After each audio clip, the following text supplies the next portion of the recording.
I also asked how she planned to fix the fact that players like Caitlin, Angel, and Paige, who are clearly driving massive revenue for the league, are making so little for their first 4 years. Her response was, Caitlin should be grateful she makes $60 million off the court because without the platform that the WNBA gives her, she wouldn't make anything. And in that same conversation, she told me players should be on their knees thanking their lucky stars for the media rights deal that I got them. That's a mentality driving our league from the top. We go to battle every day to protect a shield that doesn't value us. Tony, it's all about the love of the game. Welcome to another episode of For the Love of the Game. This episode is going to be a little bit different. We don't have any guests on today. It's just going to be Coach Fowler and the psycho dad, Tony Harris, chopping it up. And we're going to be talking about the future of girls basketball that's kind of being determined right now with a lot of big money decisions that are being made with unions and the WNBA and a lot of other things going on. I'll just start off by saying this. We have to be really careful. Malcolm X had a quote one time, and trust me, I'm a Christian. I'm not even trying to, I'm not a big Malcolm X fan, but when he has a dope quote, I'm gonna share a dope quote, Christian or not. Malcolm X had this quote that the media will have you hating the people that are actually the ones this is a paraphrase, but he says the media will have you hating the people that are actually fighting for you, and then actually loving the people who are working against you, and I'll say this, that a couple years ago whenever it was, when Caitlin was having her rookie season and all of the people started to come in, the media had a story that they published and they just kind of ran with it. And the story basically said the WNBA is still not making any money because they put out these loans 20 years ago and they're not making any money, and they're, and it kind of frustrated me because the media never researched it. I have yet to see any of them pull the files and the audits and the records of whether they're really making any money or not. And then it also frustrated me because I listen to a lot of business podcasts, and one of the business podcasts I listen to is called My First Million. And a guy on there, he's buddies with a lot of the owners, and he basically said they are very strategic with how they do the accounting, but they're making money. That's why people want to be owners. You see what I'm saying? Yeah. So then they kind of cue up the conversation where regular dudes, like the ones who watch this podcast, and regular dudes who are basketball, observers, they start defending these millionaires and billionaires based off of a story like that, and they don't know the accountant, they don't know any of these things, and they just start defending and taking the side of ownership over the players, and it's real frustrating to me. What do you know about that, Coach? You know that people who are all about money and that have that type of money are not jumping in on something that they're not going to profit off of. That's right. So if they're saying they're not making money, or they don't have, they're not seeing it, and we're taking a loss. A millionaire that's saying that is lying through his teeth. Amen, man. And that's where that's what people don't understand. The millionaires and billionaires, they look at bankruptcy different than us. They look at loans different than us. They look at even their word. They kind of look at their word a lot of times different than the way us country boys, your word is your bond. You give your word. I always like to tell people, I'm not saying I'm never going to be late, but if I'm late, it means like a comet struck or something. You know what I'm saying? It means that, because if I'm telling you I'm going to be there or I'm going to do something, I try to do everything I can possibly. I move heaven and earth to, but they just have a different perspective on giving your word. They have a different perspective on a lot of those things. And that's why some of them can have 4 or 5 bankruptcies, and, they still are millionaires even after 4 or 5 bankruptcies, because they're very, very, interesting on how there's a book. Oh, I wish I could remember. It's written by a guy named Kiyosaki. And his point is he doesn't want to pay the number one key to being rich from his perspective. Robert Kiyosaki, the number one way to be rich is to not pay any taxes. Mm-hmm. So when you set it up where you don't pay any taxes, you have to set it up where you look like you're always losing, Yeah. and like prime example as well, a lot of these teams, they'll take a loss for 5 to 10 years, but they'll sell the team at 10 times the amount that they bought it for, and it pays back for any losses that they ever had. Like Michael Jordan, I think he bought at the time it was the Bobcats for like 320. These numbers might be slightly off, but it was like 325 million, and then he sells it for 2 billion. Mm-hmm. You know what I'm saying? 10 years later. So Mike didn't take no loss, They're not going to take a loss overall, even if they, like I said, if they make it over a couple years where they might have lost something over a couple years and then they can make it all back. Trust, there's a reason behind what they're doing. Hey, did you know there's this little button? It's right here on the video, and it reads SUBSCRIBE. And when you click that little button, an angel gets its wings. For real. Yes. So I just feel like it's part of my job. I'm trying to re-educate people. Like, don't believe everything the media feeds to you, because media a lot of time is owned by billionaires as well, and they're at the same country club as the people who are the owners, or in some cases the media is owned by the same people who own some of these teams. So you got to be, to have the inside track, they have to build relationship with these people. If I want the information first, if I want to build my career as in media, right. I have to make sure that I cater to my relationships with these athletes and with these owners and with these teams, because they'll come to me with the confidential information. They'll come to me first, and that's how I'll build my career. So yeah, you got it. Yeah, even I was a real small time reporter just for 1 year, and don't get me wrong, this sheriff is gone. I love my current sheriff. I love him to death. He's an amazing guy. But when I was doing reporting, and the local sheriff at the time, he basically came over to like the media table during the Caroline County public meeting, and he said, "Tony, if you ever write anything bad on me, that's the last time you get access to me or me in my office." So like if that happens at a small county level, then don't imagine when you got millionaires and billionaires. But Coach Fowler and I are talking about this today. Well, before I even get started, even when they talk about them not making any money. So because I'm always hearing about the WNBA not making any money, not this year, but last year I went to a Mystics game. Oh, and since they're not making any money, I'm expecting to get in for $15, Coach Fowler. You know what I'm saying? I'm expecting to get in, and I'm expecting I'm expecting the popcorn to be cheap, everything to be. Oh no. When I went to that Mystics game, I can't quote the amount, but I still ended up spending hundreds of dollars to take my wife and daughters to a Mystics game, and so. Like and when I looked around the Mystics game, it wasn't empty. Yeah, you know what I'm saying? It was packed. It was packed in there, and it was packed with excited fans. So this little notion that they're not making any money, it's a bunch of garbage. But I'll tell you. Go ahead, brother. Right on the same, to piggyback on what you're saying. So it was about 3 years ago. We were going to do a road trip in the summer. We were going to do Route 66, and we were going to go, out to the Grand Canyon and work our way back. Well, since we were out there, Italy was a big Candace Parker fan at the time, and she wanted to see Candace Parker play for the Aces. Right. And so we were like, we're out that far, we can go ahead and go to Vegas. Well, we had already, was like, yeah, we'll go to catch her while she's at the Mystics. Well, the Mystics tickets were 3 times what it cost to go in Vegas.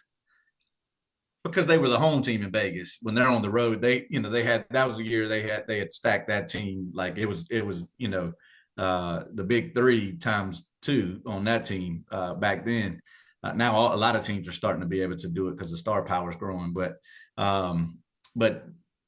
when we were going to try to go see in Washington, in DC, we were going to try to go see them play, and it was like, man, it's 3 times what it is in Vegas. So we were like, you know what, we'll hit the Vegas game, and it still was NBA money. I mean, it was still like you're going to an NBA game. This is not a WNBA price because we had been to games years before that were less expensive. So I get what they're saying years before, but I mean we're talking years ago. Right. But the going out to Vegas to see that game was far cheaper than going to the Mystics, and it was still big time money, and the prices once you got inside were still the same. And we travel a lot in the summertime because my wife and I are teachers, and when we're on the road, we go to a lot of Major League Baseball games because it's the summer, but also the WNBA. So when we're in cities that have a WNBA team, we're trying to catch tickets. And I looked at tickets this year for the Fever, which Caitlin Clark, even a home game, man, was ridiculous. We weren't able to match it up to the day we were going to be in Indianapolis. Right. So we weren't able to line that up to even go to the game, but we were looking at prices. Same thing with Minnesota. We were trying to catch a Lynx game, and the same thing. And it was like, the tickets now. I mean, and they're always playing somebody good. So it's not like you're going to go to a Washington Wizards game and catch them playing the Hornets, or Right. catch them playing somebody that is not very good or whatnot. And you can get you'll get cheaper tickets because now most of the WNBA teams, because there's not that many, have that star power. They have that at least 1 or 2 star players on their team, and even the Mystics, they have 2 of the NBA all rookie team players now. So, the Mystics tickets aren't going to be cheap anymore either. But those were the two of the games that we looked at when we were on the road this past summer. We were going through Indianapolis and we were going through Minnesota, and just looking at those tickets, man, it was crazy.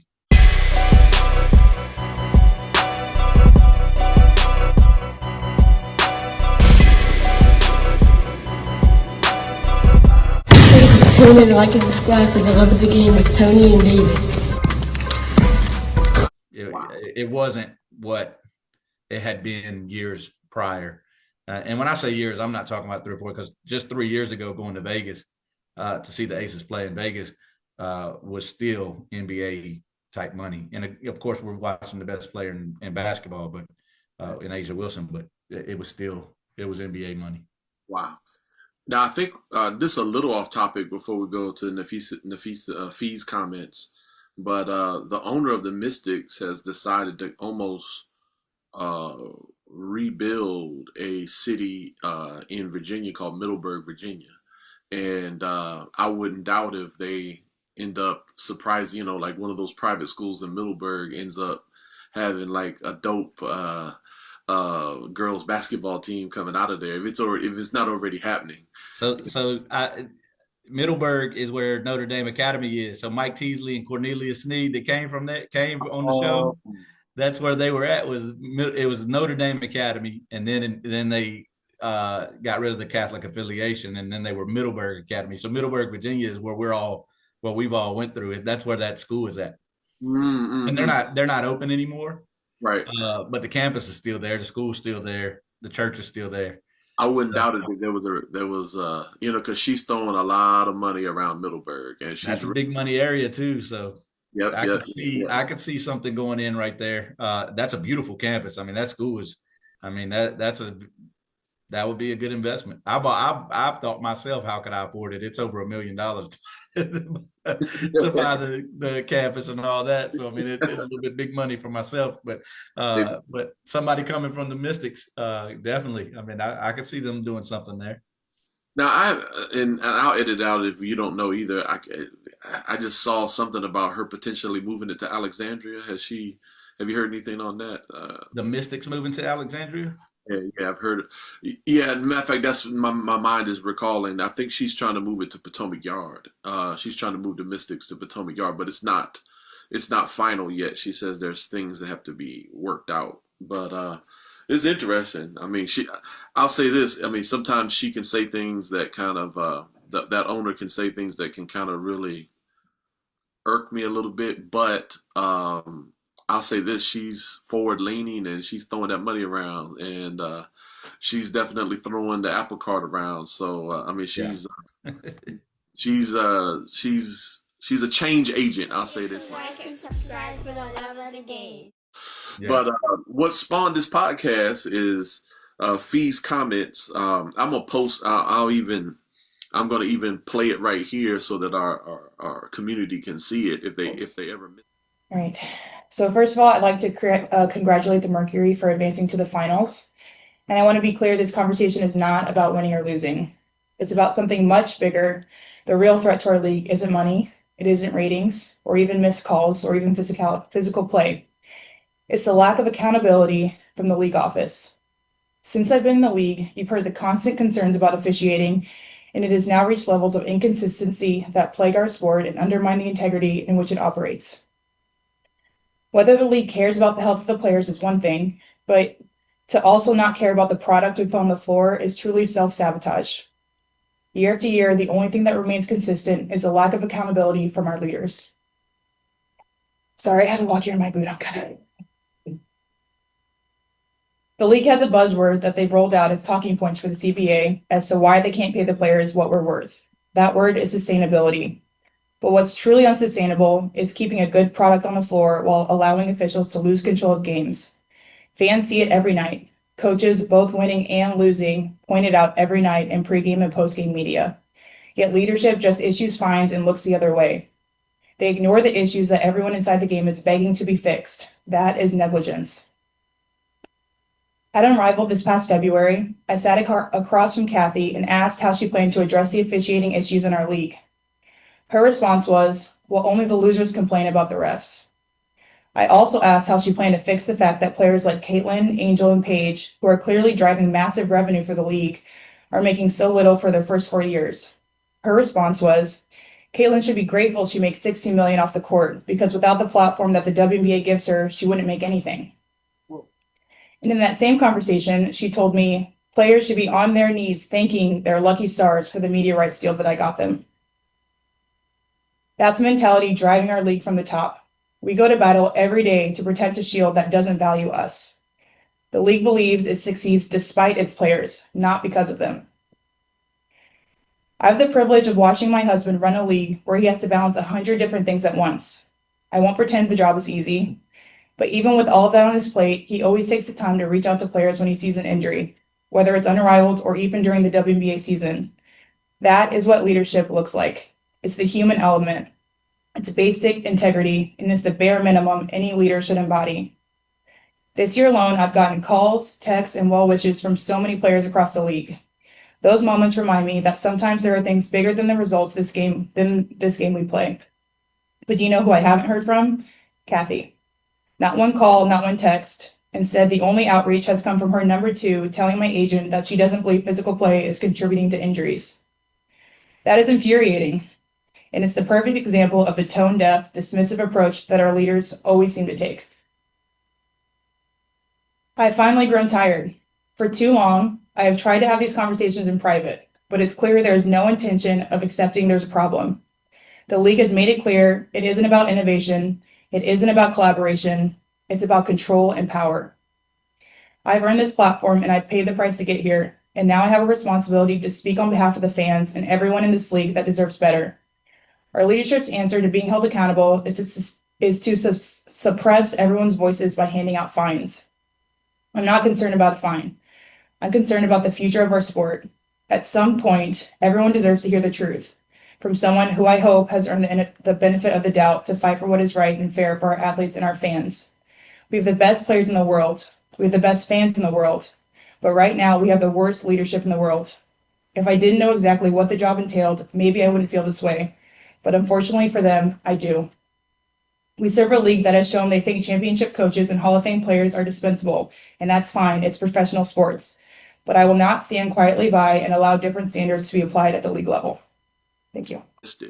But Fee shook up the world. Nafisa Collier shook up the world, and it's been the first time in a long time that a player actually called out a commissioner to that extent and called her out for some of the attitudes and some of the statements that she had privately made about Caitlin Clark and other great players, and called her out on the lack of action regarding out of control refereeing, and then also called her out just for poor leadership and lack of accountability at the WNBA front office. I was really proud. On one hand, I was very proud of her and happy for her, but on the other hand, since I like Nafisa Collier a lot, I was also a little concerned for her because I know that these machines, they're very smart. They wait a little while. They might wait 6 months, 8 months, and then they'll find a way to kind of get even, I guess you could say, on someone like that. What are your thoughts about her comments, Coach? Well, I'll say, as far as retaliation, the best thing that happened for her was that A'ja Wilson got on national television and said, "I got her back." Amen. And so you might be able to go after Nafisa Collier. She's one of the top players in the WNBA, no doubt. Always in the MVP conversation. But when you have the MVP, you have the best player in women's basketball, go public and say, "I got her back. I support what she said." She's good. She's good. But no, I agree with her with her comments, man. It needs to be said. There's going to have to be, a little boldness. She's in that leadership role. She's the vice president for a reason, of the WNBA PA, for a reason, because she's a leader like that. I mean, she's able to start her own league. The 3-on-3 league that they started. She has leadership qualities. She has, she knows how to start her own league. So, I mean, she has, leverage, and then you have support from the WNBA and you have it from at the very top of the WNBA and players, because, A'ja Wilson has her back. So now is the best time, better than ever, for WNBA, for somebody to step up and say this and there be some kind of action taken. I don't think it's going to make it to a lockout. The season just ended. I really don't see it going, all the way to a lockout, because I know that Kathy Engelbert has to do something, or she's going to be out, to be honest with you. You think about back in 95 and then 98 in the NBA, when the NBA PA, I think Patrick Ewing was in charge back then, and he, they went through their lockout, and it was in 98 was the longest lockout. They had the leverage, and they knew they had the leverage. That's why they didn't give in. So I can't remember. It ended up being January before they started playing. I think they had a 50-game season that year or whatnot. But Michael Jordan spoke out. Reggie Miller spoke out, for Patrick Ewing. So he knew he had the best player that had his back, just the same way that Nafisa Collier has as well. So somebody had to do it. The girls' game is growing. They deserve more. They deserve better. If you're charging that much for a ticket, where's it going? So it's time, it is time, for there to be a change. And I think that Nafisa Collier just, shook the boat there, man. I think it's gonna, it's gonna happen for them, and it should, rightfully so. So somebody needed to step up and say it, and she's in that leadership role, and she's able to do it. So I'm in agreement with what she said and the timing of it. Amen. Well, I'm always pro union and pro player. There's very few times do I ever go against the every now and then, some unions can overstep and do things to hurt their employees, because they don't have the right leverage, and they make a bad move. But I'm always going to take the side of the union, and always going to take the side of the player. Um, and I'll say this, at the very least, man, we should never lose one of our great players to Russia because we're not paying them enough money. You know what I'm Right. saying? And I think, I think people would be surprised at just how many players where the WNBA could even be more competitive, where we've lost players who actually play in Russia. And they get paid very well to play in Russia. And that's one thing I was never able to find out how much they actually get paid over there in Russia and Europe and those other places. But they get paid pretty decently, and at the very least, we should be competitive with Russia and Europe and those other places. At the very, very Mhm. least. I'll say this though, my family we're big Caitlin Clark fans, Yeah. but I was a little disappointed. I felt like she came with a no comment at first, and Hmm. then she said something, but I felt like even the wording of how she said it is, Fee had a lot of good points, and and she didn't really come as full throated as I would have liked her to. But I guess I'll just give her an excuse. This is her second year in the league, and her being young, maybe maybe I'm just gonna give her an excuse because I like her. You know what I'm saying? But and I could. And here's another excuse I'll make as well. Already at this, my daughter is she's turning 12 next month. And already I'm having to be very, very careful of what I post on social media because half the county is on my page. You see what I'm saying? And Yeah. I don't want to do anything to disrupt that team chemistry. And, I even say this, though, sometimes people try to bring up like in that team environment they try to bring up like provocative issues and everything else, and Courtney's pretty good, but she'll duck and dodge some of those issues because she doesn't want anything to disturb the team chemistry. So I kind of understand these players put a lot of time into their game. Basketball is a social sport where you got to be able to get along with other people and you got to work with a lot of people, and I kind of get it, but at the same time at some point that platform has to be used for good, and Yeah.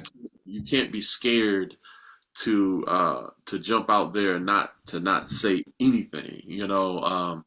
So I was a little disappointed, but at the same time she's what, 24 or 23, 24, and those things kind of come in time, and she did say something after it was a no comment at first, and then she did say something. Do you have a chance to read her remarks? Caitlin Clark, no. I do know that I haven't made it past the part where she didn't really want to comment, she kind of just backed up off of it a little bit. Let me see if I can find the, Yeah, it's no. I mean, she was a no comment at first, and then she kind of came back, and she did agree with Fee, but it was like the wording was kind of very careful the way she agreed with Fee. I think she said, "I think Fee made a lot of great points," and yeah. I was like, come on, Caitlin, you can go a little harder than that." You know what I'm saying? You get a little too political there. I mean, too careful there. Now, what were your thoughts regarding Engelbert's response? She denied, and then she trying to started talking about how her kids have had a miserable week, and then so she made it about her family and her kids, and then she denied, and then she basically says she didn't say that. What are your thoughts when you read her comments? Well, I mean, she finally nailed it when she said that she needs to build better relationships with the players and whatnot. That's where she finally got it right. But she was never gonna, with the lack of accountability and the excuses, that really made her look bad. For a minute there, with her deflecting so much, it was kind of, I was starting to think, man, they're gonna run her out of here. I was starting to see some things written who would be the next good WNBA commissioner, and they were they were throwing names out there, and I was starting to think like, man, they're going to boot her out of here, Yeah. and I wouldn't have blamed them. I mean, is she the right person for the job?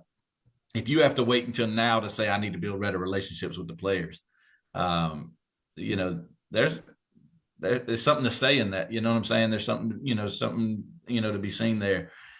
So that approach with me, I am super accountability driven, and to deflect and deny and do all of those things, that really turned me off, and it just wasn't good for her image, and I don't think it was the best for the WNBA image right now. I mean, the NBA is starting to, like, this is it, like, it's taking off. I mean, this is the time. Caitlin did say this is the biggest moment in league history or whatever, this CBA negotiation. So I mean, and it starts off with deflection and denial. So I mean, she's got to do better than that. I mean, you can't. I'm glad that she finally just gave up and said, I just need to build better relationships with the players, because she does. This is a player-driven league. Her saying players should be grateful for this platform is nonsense. Yes. Because yes, players want to play in America. They don't want to have to go to Russia. They don't want to have to go. Although, what was his name, Shabtai or whatever, that ran the Russian team, that was he ended up being like a Russian spy or something like that. But those girls loved him, man. He treated them well. He paid them. He took care of them. I mean, they looked at him like a father figure. And so they're coming from that. Yeah, they want to play in America, but I mean, they're coming from that type of person who builds that type of relationship with their players. Now everybody didn't play in Russia, but some of the better ones, ended up playing over there. So no, I think she made the right decision by going into okay, I need to build better relationships, because it's a player-driven league. It's nonsense to believe that they should be grateful for this platform. Yes, all professional athletes should be grateful that they have this platform or whatever. But the WNBA would crumble, with the leadership. I mean, nobody's there to see Kathy Engelbert, so they're there to see the players. They're there to see, as far back, as the, Diana Taurasi's, you go back to, Coop and Cheryl Swoops and all the way up to now. I mean, it's always been that, it's a player driven league. I mean, they had stars back in the day. I mean, it just took the leadership hasn't always been there. The popularity hasn't always been there with young girls. I think that's changing, and that's helping the league. But it's foolish for her to say, to make that comment and then deflect and deny and put it on everything except that, she just doesn't have relationships with the players, and she needs to do better. Now, you've got way more experience than me. What do you think about their referee problem and all of the referee stuff that I've been hearing this year? Because I've been hearing it from all sides. Coaches and players have been fussing about them allowing it to get too physical. What are your thoughts? I'm always kind of, on the fence there with officiating. I mean, that's a tough job, but Fee has the best argument of anybody in the league, man. Knocked her out of the WNBA playoffs. They were a team that was strong all year long. I mean, they were a favorite to win the WNBA championship, and their star player goes down because of a no call. I mean, if you're going to lose her, at least get the call from it. And they didn't get anything, So, I mean, that's at a time when they're already talking about officiating. And then that happens in the WNBA playoffs, one of the top teams, and they lose their player, and it's a no call. I mean, she has an argument. I mean, I can't say she doesn't have an argument. I guess because of But we're not talking LeBron here, who cries and says, "I didn't go to the free throw line." I only went to the free throw line 2 times in the last game, and then the next game he's at the free throw line 20 times. We're not we're not talking about that type of complaint. Right. I mean, we're talking about a league-wide complaint that officiating just is not up to standard. And for a league that's growing, for players that are more athletic, for players that are more skilled, they have to do better. If the whole league believes that, who am I to say that the officiating is good? I can't say that it's great if a whole league is saying that it's not. We're not talking about one team crying about calls or one player saying they didn't get to the free throw line enough. We're talking about a league that is in unity with this, that's unified, saying that the officiating is not up to standard. I would love to hear what our friend Anthony got to say about it. You know what? I was kind of thinking the same thing when I saw that, when I was reading through some of the things for this episode or whatever. I said, man, he'd be a good one to pull on for about 2 minutes. For real. Well, it'd be tough for him right now. He's running for office. Actually, he's running for office, man. That's good stuff. He has some nice images out there. They have a good promotion campaign. So I reposted him just because I don't know his policies. I just know his heart. So he's got a good heart. Adam Silver just came out and said that things are getting way too personal. And I get what he's saying there, because I think at all times we need to be able to look at the facts and not get so emotional. A lot of times in argumentation, I get frustrated with people who don't look at the facts and they get so emotional that, I always like to break things down to logic, and I like to kind of calm things down, break it down to logic, almost like most problems can almost be solved like a mathematical equation if you break it down to logic and really think about it. But at the same time, though, when you have a person who might not have the right disposition for the job, when they say it's too personal, it seems like sometimes personality can play a role in judgment. So I think maybe we're seeing that Engelbert has yes, it's personal, but maybe her personality is part of the problem and leading to bigger issues. Would you have a chance to check out his statement? And what are your thoughts on that? What he was saying? Well, I read where he was talking about it was personal, but then he also kind of said he felt like there could be an agreement, if the sides came together or whatnot. But I feel like it. I mean, he speaks like a commissioner. Right. He speaks like a commissioner. I mean, he came out from under David Stern, and things were personal when David Stern was the commissioner of the NBA. So I mean, that in a way that's a pot calling the kettle black, but no, it has to be personal. Right. I mean, you're talking about somebody who controls the lives of all of these players. She's the leader of the organization that all of these people work for. Right. It is personal to me. I mean, when I think of the superintendent at the school that we're at, or the principal and the admin at the school that we're at, so it's somewhat personal, because you control a lot of the things that happen with my life. You think about the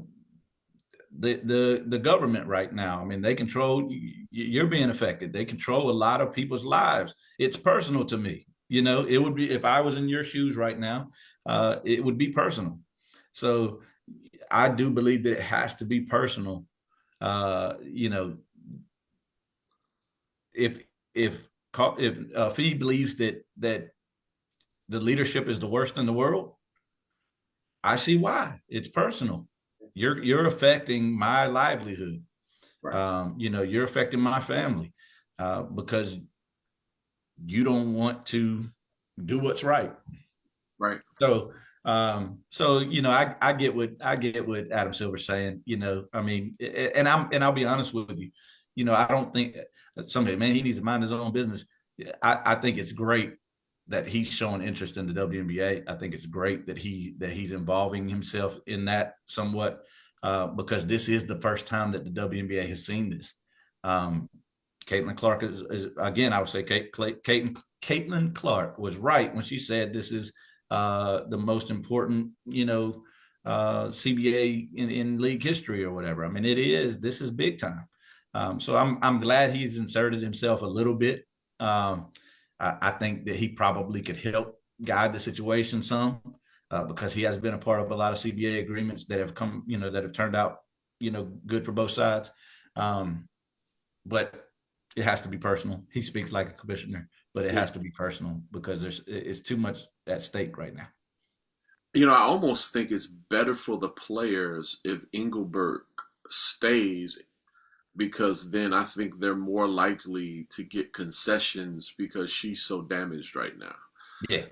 Yeah, because if they brought in, because I've heard Cheryl Miller's name thrown about. Mm-hmm. If they brought in Cheryl Miller, then I think then that would be a concession in and of itself, and I think Cheryl Miller could accidentally do more for the owners than she could for the players. You know what I'm saying? Because sometimes if you bring in a really charismatic face that everybody loves, that person, we got to always remember the commissioner's job is to represent the owners. They work.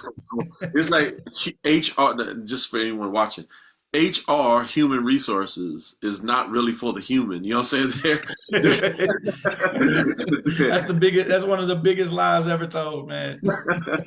HR is for the people who are in control, like whether it's the billionaires or it's the CEO. HR is for the people who run everything. HR is not hardly ever for the actual people. Every now and then God puts someone in HR that tries to look out for you, despite them being told otherwise. But the commissioner is for the owners, and they're going to do things for the owners. So I think because Engelbert is so maligned right now, we might get a better deal for the WNBA player because she's in there, and I'm hoping that happens. And if her goal is to build better relationships, that's also personal. I mean, if you're trying to build relationships, it's personal. So, and I do believe that you're right. I mean, I've never sat down with an HR where I felt like they were for me. Wow.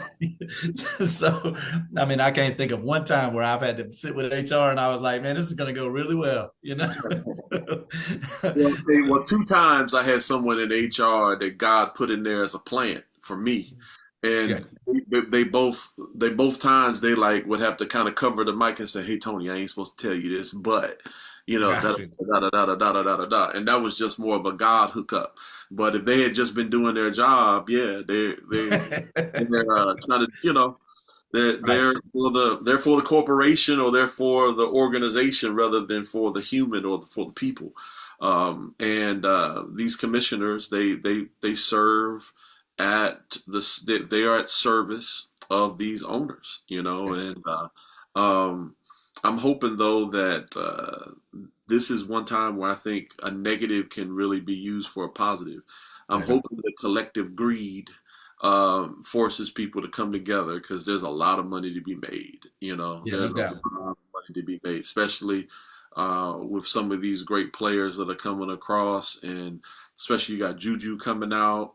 You have Kiyomi coming, going to be coming out in a couple years, and you have some really. I'm not saying there weren't great players before, but I just think we've got a plethora of players coming, and I really think some real blessings are headed down the way. So you feel good they're going to be able to get it done before June?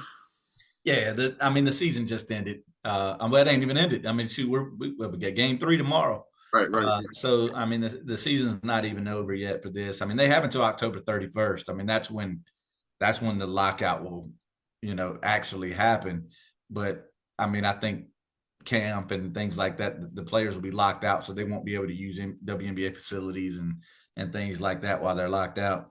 So, I mean, I could see where they'll find somewhere to work out. They'll find somewhere to be in shape. They'll be ready to go, when the season works back around, or whatnot. But you know, I think it's unnecessary to go past October 31st. Yeah. You know, they know it needs to be done. Right. It needs to be done. And the owners, I mean, why would the owners be fighting it? You Right. know, if they're not making anything, why would they be fighting it? You know what I'm saying? I mean, they know that it's greed, man. It's always greed. It's like I don't want it to trickle down, you know. So I think they'll get it done. I mean, I think it's necessary. There's too many eyes on the WNBA right now. The game has grown too much.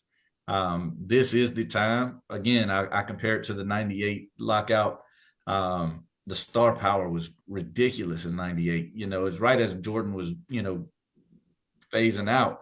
You know, but they had one in '95 too that got taken care of pretty quickly for the same reason. I mean, that the stars that were coming through in the mid '90s, you know, was crazy. And so the players knew they had leverage. They knew that that was the time to go for it. And it's just like the WNBA right now. You're talking about the players that are in the league right now, the players that are coming. I mean, like you said, you know, this year it's going to be AZ, Fudd. You got Flage coming from, you know, LSU. I mean, big time game, big time personalities. You know, Juju coming. You know, she's not playing in college this year. She's still injured. So I don't know if that means she's going to try to still come out next year. She's going to play, you know, around a year of college basketball the following year. But, you know, she's going to come out. And I mean, she's, you know, it's a big name. You know, the stars are only getting bigger. And, you know, they have to do it. I mean, how could you imagine the WNBA folding because of some nonsense like this right as they're getting ready to blow up? So they're going to get it done. Another ignorant thing that it seems like the media has trained some of our fellow jock brothers that are out there who love sports and talk without thinking is they're not arguing to try to have the same salary as the men. They're arguing for a percentage of the revenue, which is different than trying to argue they're arguing for the same percentage of the revenue, because if you're making this much, they're arguing for a percentage of that. So they're not arguing for, you know, because I hear a lot of dudes in our circles, you know, that, you know, in sports circles say, oh, well, you know, they think that they want to make the same amount of money as men. Look, you don't have the same, you can't do what the men do, and you can't do. I'm like, dude, there's so much ignorance, man. Like I almost feel like I'm in a zombie movie sometimes, Coach Fowler, because there's so much ignorance, like in politics, and there's so much ignorance of people that just be flapping the gun. I'm not saying I know everything. I'm not saying I even got every fact in this podcast right, but I try not to just flap the gums without thinking or having some thought put behind it. So excuse me. There might be one or two young athletes that are making stupid statements, but the union, I believe, is fighting for a percentage. They're not asking for the same salary as the men. That would be ridiculous, you know. And based off of what the prices are, some of them will make pretty good money. You know what I'm saying? You know, and rightfully so. I mean, if you're talking about the percentage off the revenue, and you're charging me the same amount of money to go to a Mystics Aces game as you would charge for, you know, a Wizards Warriors game. Right. I've tried to get in the building several times for that one, man, but there's just some things I can't do. Even if I have it, you know what I'm saying? Even if I have it, I'm like, listen, man, you know, we want to see Curry, but we're going to have to figure something else out. Yeah. I will say this, way back in, it wasn't Jordan's last season. It was his second to last. Kim and I paid around $900 for not floor side, but we were maybe 6 or 7 rows up. And it was a cool experience because like Bill Clinton was like 2 rows down. Mm-hmm. And hey, Coach Fowler, you know, I voted for the man twice, but I say this. He was sitting there with Abe Pollin. He already had a little bit of a bad reputation for women chasing, right? And he's sitting there with Abe Pollin, and he starts pointing out cheerleaders. You know what I'm saying? I'm like, no shame in his game, man. Listen, no shame. I'm like, Bill just can't control himself, man. He would have figured out a way to deny it, man. I didn't inhale. I was just observing the pom poms. Yeah, I'm just those are some nice pom poms, man. But yeah, I mean, but even way back then, we felt, because those special moments, those special players, and I was praying that whole game, like, please don't let Mike get, call off sick, because he would rarely do it, but he would miss maybe 2 games a year. Yeah, So I was praying that he that's wasn't. the one person I would pay that, like I would pay that much to see him, especially 6 rows up, man. Those were good seats. Oh yeah. But I mean, the '90s, if you put in that in the inflationary calendar, that was, and I wasn't making all that kind of money back then either. I hear you. That was a sacrifice, but I got to see him dunk on Mirazon and everything else. So, That's good stuff. but yeah, I'm hoping that they work it out. I think we got a bright future, and I'm hoping the more teams they create, that's the more opportunities for Italy, Courtney, and Nadia. You know what I'm saying? So, But listen, they got 4 coming in the league in the next 2 years. yeah, Toronto, Portland. What are the other ones coming in? They got quite a few, but I know if Toronto and Portland are bringing 2 in. yeah, I'd love to see some of the old ones come back, man. Some of the old school ones, the Charlotte Sting and the Houston yeah. Comets, and uh, what was it, the Detroit? What were they? I Uh, forgot. yeah, I'd love to see some of them come back, though, man. That so bring back some of the old ones, but it's good that they're going. They're going international. They're going to Canada, getting the Toronto team, and got Portland, coming in. So it's good to see the growth. But I do believe it's four teams over the next couple years, 2 years, I think, that are coming into the WNBA. So That's what 48. That's 48 more opportunities for ladies every year. absolutely, and when you see some of the people that get cut, bro, it is crazy. And when I see somebody get cut, I'm like, what? She Wow. got cut.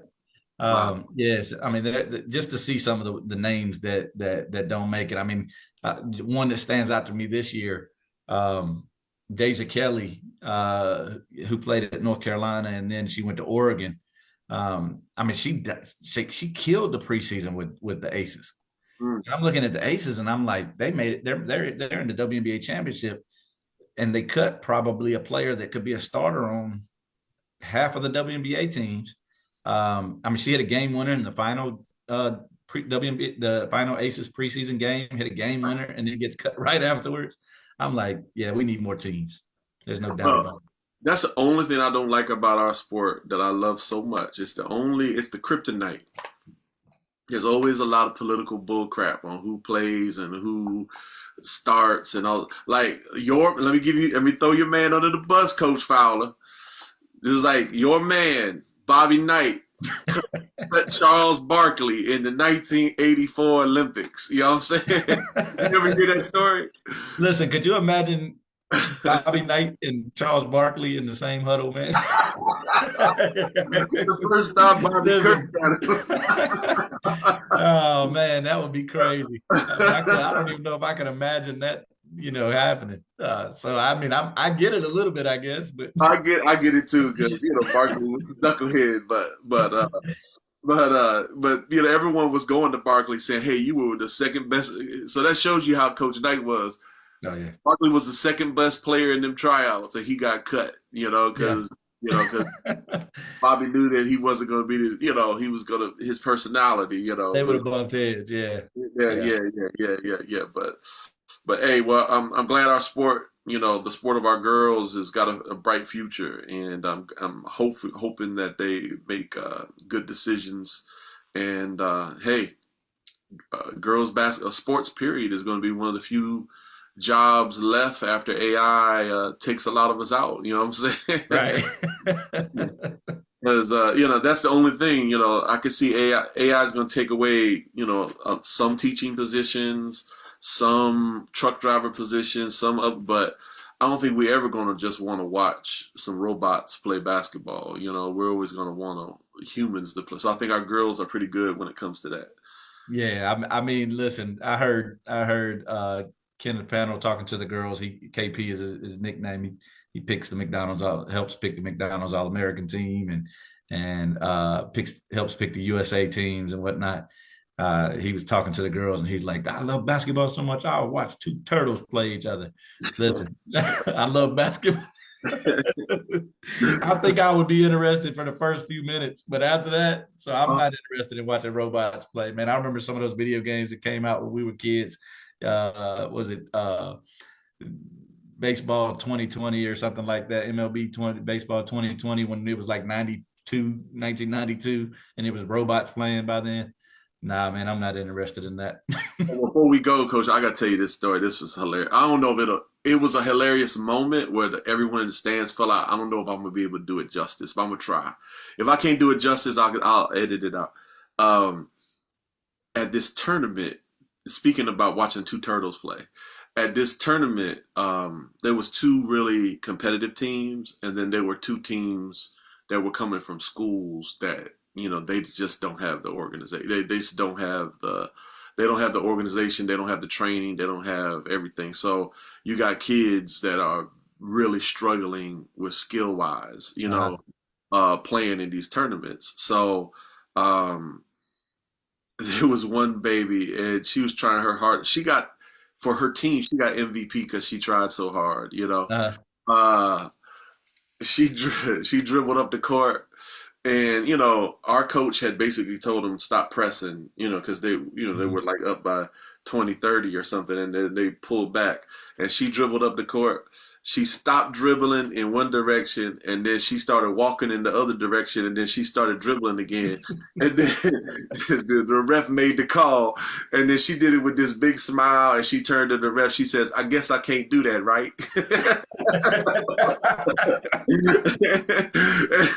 I was like, "Oh Lord, have mercy!"